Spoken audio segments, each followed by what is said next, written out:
What is going on, everybody?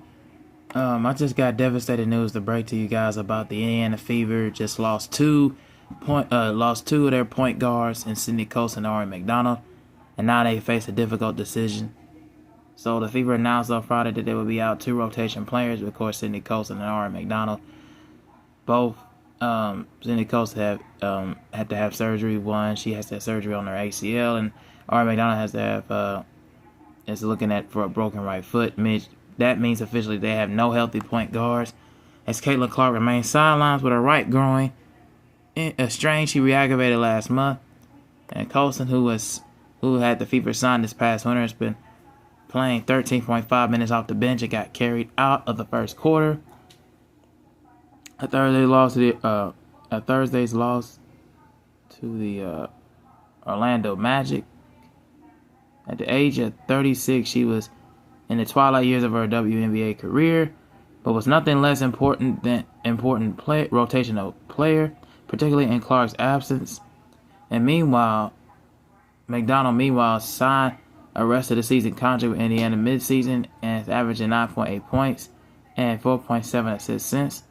She has had several big games since she joined the Fever in June, including a 27-point outing against the Phoenix Mercury on July 30th.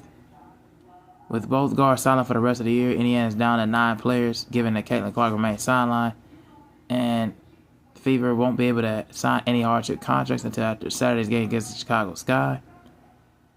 So they'll be particularly short-handed in the short term. They could be looking at people like Odyssey Sims, who averaged 9.8 points per game for the Sparks, and Sims is a veteran who has had a long WNBA career. In 2024, she averaged 12.6, 5.2 assists, 48% from the three she shot, and 34.5% from the three-point line. And, of course, Kennedy Carter they also be looking at. They won against the Chicago Sky. I'll talk about that game. But, yeah, this is very unfortunate for the Fever.